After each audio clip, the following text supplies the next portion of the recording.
Welcome to Deed and Truth, a podcast exploring loving God and loving others, not just in words, but also in actions, and with the Bible as the source and standard of truth. I'm your host, Tommy Morris. Today in the studio, I have a special guest. I have Michael Anderson from Heart of the Bride here in Niceville, Florida. Michael, welcome. Thanks for having me. Yeah, man, glad you could join us. Yeah, I'm excited. This is my first podcast ever. Okay, so no kidding. If you're listening, you just keep that in the back of your mind. First podcast for me ever. All right, so just be patient. All right. So we'll give you a little grace. So, Michael, tell us a little bit about yourself. Where are you from? You're not from Florida. You're not an original. Yeah. So where are you from? Man, what a great question. So I was born in Germany, Augsburg, Germany. Oh, nice. Yeah, and so actually born there. Came back to the States. My dad was a GI over there, met my mother, and he came back to the States and went to, it was Lee College in Tennessee at the time to become a pastor. I think it's Lee University now.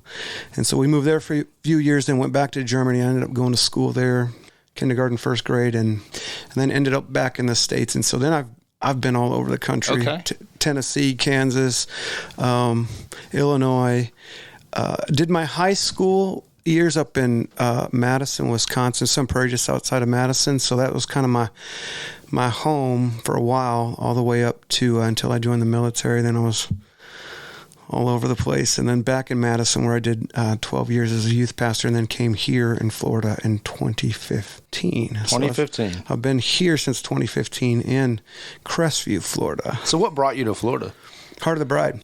Heart of the Bride, okay. Heart of the Bride brought me to Florida, yeah. All right, so you've been with Heart of the Bride for coming up on 8 years now. 8 years, right. Yeah. So tell everybody, what do you do here at Heart of the Bride?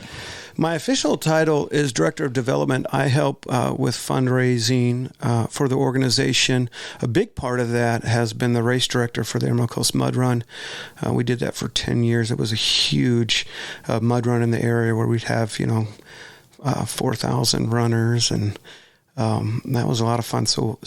But yeah, Director of Development. So I do a lot of their, I guess in the business world would be marketing stuff. I do the website stuff, all the design stuff, help coming up with ideas with fundraising, just our messaging, email campaigns, stuff like that. Yeah, the mud run was great. The last time I did it, my wife smoked me. Like, she did every single obstacle, and I fell off on multiple. Okay, so Fun fact, I have never had the opportunity to run my own race. Serious? I'm working it. So I've never ran my own race. Never had the opportunity. Tested some of the obstacles? I'll test the obstacle. Oh my goodness. I'm out walking it and marking it out, making sure the length is right. And the obstacles, yes, but officially like on race start day. To finish. Exactly. And I've always, first year, no, I mean, it was just overwhelming. Second, third year, because I was doing it for 6 years. But by the time I got to year 4 and 5, I was like, I got this down. I got a good team of volunteers. I'm going to run it, right? And but no, I never had to. Something would come up, or I had to handle this situation, run off here, and then I was just exhausted. So anyway, I hear it's a great race, but I don't. It was fun. I was exhausted and very muddy, very muddy. Oh yeah. Yeah, so that's great. So in doing this, Heart of the Bride is located here in Niceville, Florida, but has an international outreach. Share a little bit about what Heart of the Bride does. So you've been here for 8 years. You're the development director, which, like you said, is essentially kind of like a director of business development and marketing. But what exactly does Heart of the Bride do? Yeah, we care for orphans and at-risk children. I mean, if we could just sum that up. We do that in a lot of different ways. So here locally, we do adoption aid grants, and we've been doing that for years. And we give out quite a bit of money each year to families looking to adopt.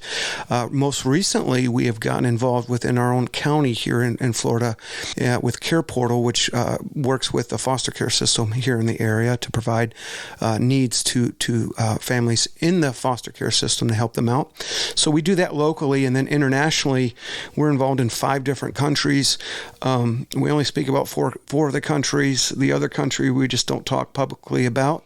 But Kenya, Zambia, Haiti, and India are the countries that we can talk about, and in specific cities. And currently, it ranges throughout the year, but currently it's about 500, just over 500 orphans at-risk children that we are caring for, that we're responsible for. So that's our primary focus and our primary mission. And yeah. So you came to Florida specifically to work for Heart of the Bride. So share with people, for you personally, why this type of ministry? What was it that drew you to want to do this? Yeah, so a little bit of a backstory, but I'll keep it brief. When I was growing up, my dream job was to be a teacher. But part of it was for selfish reasons because I wanted summers off, okay? But I was like, I'm going to be a teacher, right? Get my summers off. Keep it real. But I always had this, for whatever reason, I wanted to be a teacher. Now, I graduated high school, did a year of college at University of Milwaukee, got expensive, had no direction in my life, and met this beautiful woman, Claudette, who is my wife now, will be going on 25 years. But I knew I wanted to marry her, and I'm like, I need to get a job, something going in my life. And so I ended up joining the military and did that for 4 years, but felt I had the opportunity to re-enlist, and I felt like the Lord leading me back. I was stationed out in Oregon. The Lord was leading me back to Madison, Wisconsin to get plugged in with my home church there and to help with youth group. Had no experience in youth group. I had a year of college on my belt, and then I was in the military, right? And but I had this strong, I wasn't like an audible voice, but just this heart of going, no, go back to Wisconsin, get plugged in with my home church there. Didn't have a job offer, nothing, right? So I remember going to my wife and going, this is what I feel like. She thought I was crazy. The military was offering me a re-enlistment bonus of $25,000 to sign up for another 4 years. We had just bought a house. My wife had just become pregnant with our first kid. We're expecting a baby.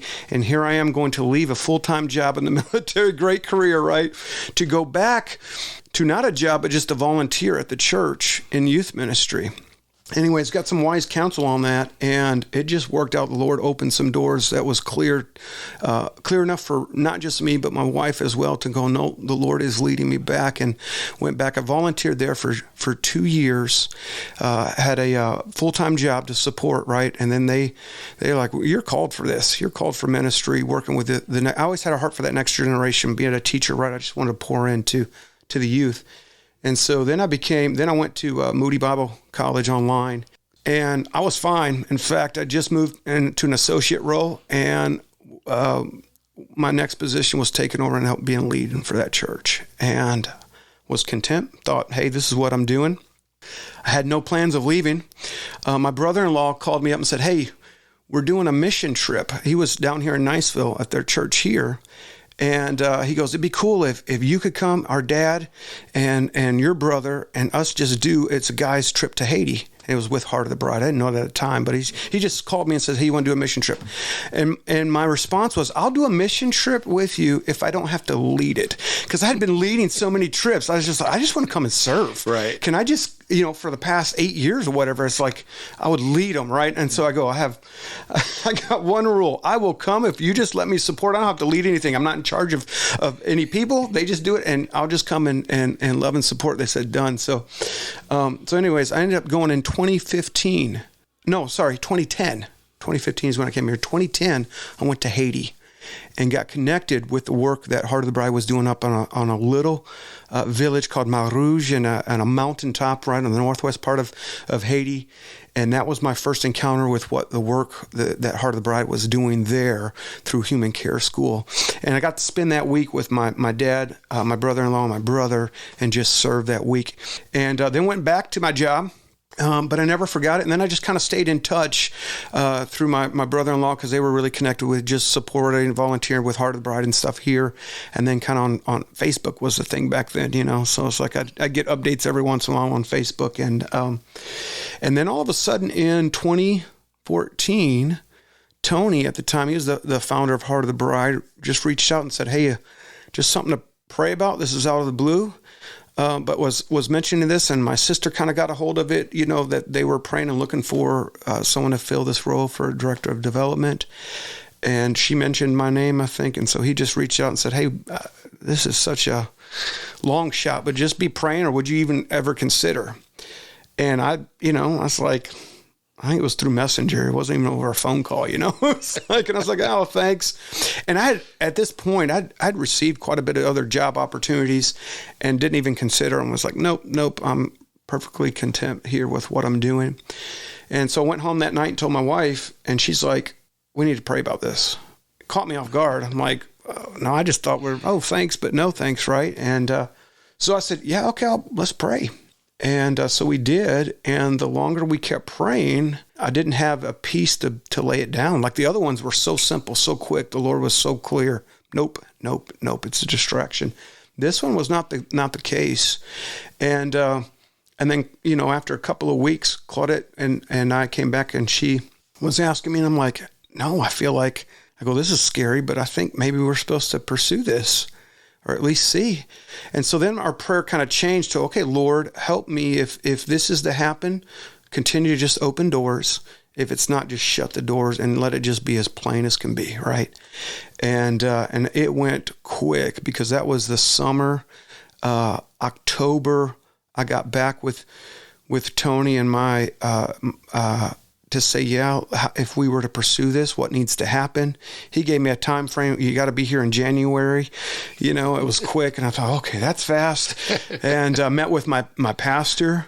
I wanted his blessing. I didn't want to just leave the church. And he prayed faithfully with us. So that was a hard decision to make. But I feel like the Lord, it was so clear. And we could do another podcast. We could just go into the testimony, just how the Lord opened the doors. But he opened the doors in a clear way. And then next thing I know, at the time I had 3 kids. We're getting them up and moving them down this way to Florida, to Crestview. And so, so I'm in mission work. I was a youth pastor / associate pastor. Thought I'd be leading a pastor for 12 years to now doing this mission work. And I absolutely love it. I'm a local church guy. I'm still heavily plugged in. I volunteer as the youth pastor now up at Emmanuel Baptist Church. So I'm still heavily involved in the local church, but that's how I ended up, with Heart of the Bride, I guess. So that's awesome, man. It's so encouraging, because we'll share my story sometime down the road, but I'm currently in this same situation of trusting God and looking to join Heart of the Bride as well. Yeah. And some very similar things and how God has worked to kind of move me into this role to join you guys. And it's just wild how God works. I was reading it this morning in Proverbs of the multiple verses where it says that man makes his plans, man has his ideas, but God directs our paths. God, directs our steps, and God establishes his purposes. And so we have this idea of what we think we're going to do, and then God comes in and is like, I'm leading you here, in a completely different direction. And all that happens for the doors to open and for God to make that happen, and it just be very clear that it's his hand. So it's very encouraging to hear that and just how God works. So that's awesome. It's exciting. I mean, I for sure I can attest to the Lord works in mysterious ways, and I wish I could tell you, oh, here's the formula, and you just got to pray this way, and you just have to do this. Right. And I could tell you, nope, that's not the case. No.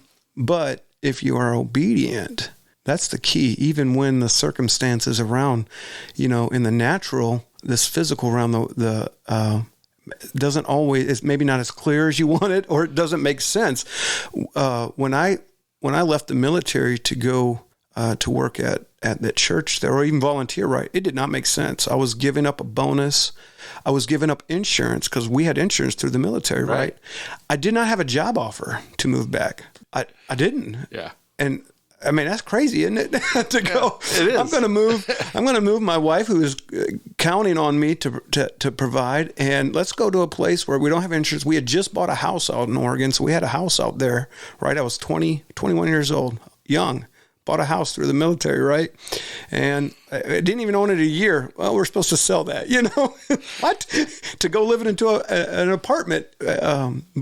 But anyways, obedient to that, and what helped me with that, even with Heart of the Bride, is, I had my pastor he made it very clear. He goes, Michael, if you take money out of the equation, He goes, because money will come and go as fast as you can make money. You'll spend money. Money will come and go. Take money out of the equation. Don't let that, cloud up your mind. Don't let that influence a decision. He goes, if you do that, do you know? And I go, if I take money out of the equation, it's absolutely clear. He goes, there's your answer. And he was right. And the Lord provided, so. That's great. So I've had, not in those words, but I've had someone ask me kind of the same thing. Like, if take money out, if money's not a factor, where is your heart? Like, what's the passion that you feel like God is leading? And I'm like, ministry, like hands down, like, every day of the week, like I would pick that. And, but how often I choose the other, something else because of money and support. And it's just been interesting. I mean, this week I had a day where I was struggling, but I've been reading through Proverbs and doing a study online, and the day after that I was really struggling, the next morning I get up and it's March 3rd and it's Proverbs 3 and it's trust in the Lord with all your heart and lean not on your own understanding. And my wife had been reading and she was in Jeremiah and it was pointing right back to the same thing, trust in the Lord. And it was like, wow, okay, thank you, God, for refocusing and just reminding us that our provision is through him and in him. He sustains us, and he can do far more than any company or corporation or stock portfolio can do to meet our needs and to sustain us in what he's called us to do. Yeah, absolutely. Right on. Yeah. Well, any final thoughts, man? Anything else you want to share about yourself or about the ministry before we wrap it up? No, if this is the first time you're hearing about Heart of the Bride, you can check us out at www.heartofthebride.org. That's our website, and for sure you can just click around there. We've got a couple of videos, but it just gives you more information about the different areas and kind of what we do more specifically in those areas. And I don't know, podcasts. Look forward in the future. Maybe we have more discussions, more specific topics, right? I look forward to that. There's going to be a lot of new things coming up. So that's why get plugged in, find Heart of the Bride on social media. There's going to be some new things coming up. There's a new Commit 3 initiative right now that's going on. So with that, it's pray, engage and give. Pray. Yes, PEG. That's why I remember. Pray, engage, and give. So you can check that out and how you can be part of the Commit 3 initiative that is rolled out, and then keep kind of up to date on all that will be coming up here in the next few months. It's exciting. Yeah, definitely is. Scary, but it's exciting. Yeah. Definitely. Well, Michael, thank you for joining us today and appreciate all that you share. Yeah, thanks for having me. Appreciate that. No problem. Well, thank you all for listening. If you want to connect to Deed and Truth, you can find us on social media. We're on Facebook, YouTube, and Instagram. You can look us up just by searching the Deed and Truth podcast. You can also find us on Twitter at Deed_Truth, or you can check out the website, deedandtruthpodcast.com. Make sure you leave us a review, send us a message. We'd love to connect, answer any questions you have. And until next time.